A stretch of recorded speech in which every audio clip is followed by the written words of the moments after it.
నమస్కారం అండి. నా పేరు లక్ష్మి అండి. మనకి కార్తీక మాసం వస్తుంది కదండి. అసలు మనకి కార్తీక మాసం అంటే ఏమిటి అన్నది కొంచెం విపులంగా తెలుసుకుందామండి.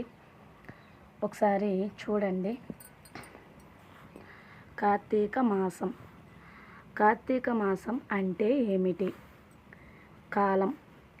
కార్తీక మాసం హిందూ పంచాంగం ప్రకారం ఆశ్వయుజ మాసం తర్వాత వచ్చే నెల.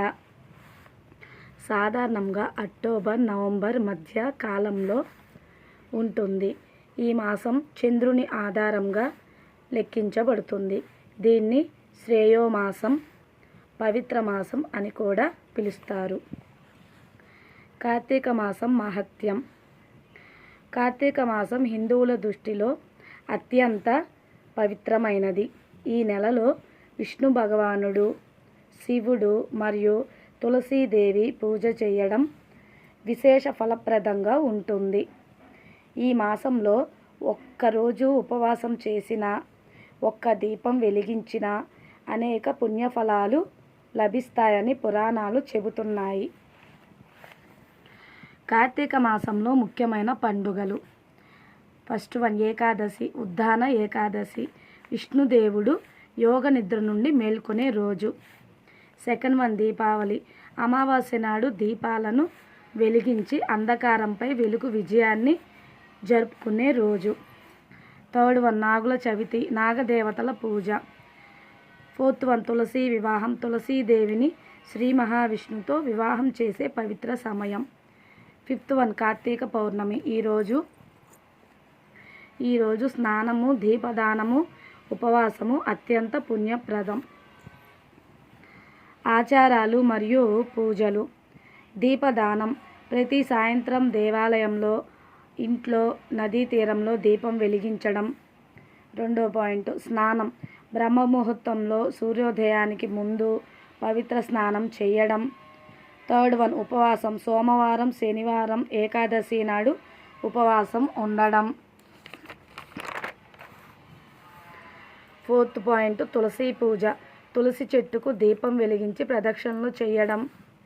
ఫిఫ్త్ పాయింట్ హరినామస్మరణం. శివుడు, విష్ణువు, గోపిక, గోవింద నామస్మరణ చేయడం. పురాణ ప్రకారం కార్తీక మాసం గురించి శివపురాణము, పద్మపురాణము, స్కంద పురాణం వంటి గ్రంథాలలో విశేషంగా వర్ణించబడింది. పద్మపురాణములో ఇలా ఉంది: కార్తీక మాసంలో ఒక దీపం వెలిగించిన వాడికి 100 యజ్ఞాల ఫలం లభిస్తుంది. ఆధ్యాత్మిక ఫలాలు. పాపాలు నశించి పుణ్యఫలం లభిస్తుంది. శాంతి, ఆరోగ్యం, ఐశ్వర్యం కలుగుతాయి. మోక్షప్రాప్తి కోసం ఇది అత్యుత్తమమైన కాలమని చెప్పబడింది. ముగింపు. కార్తీక మాసం అనేది దేవునికి దగ్గర అవ్వడానికి, మనసు శుద్ధి చేసుకునేందుకు, ధర్మాచరణం కోసం అత్యంత శ్రేష్టమైన కాలం. ఇది అండి కార్తీక మాసం గురించి చిన్న వివరణ.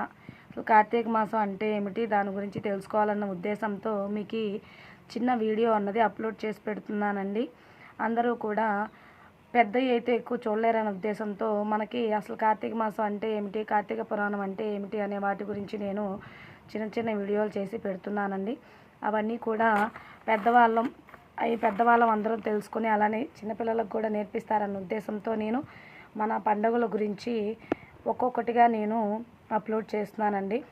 నా యొక్క ఛానల్ని మీరందరూ లైక్ చేసి, సబ్స్క్రైబ్ చేసి, మీ యొక్క అమూల్యమైన కామెంట్ని ఇంకా ఎలా పెడితే బాగుంటుందో, ఎందుకంటే అన్ని నోట్స్లో చూసి పదం టు పదం చూసి బాగా గుర్తుంటుందన్న ఉద్దేశంతో నేను ఇట్లా ఇస్తున్నానండి.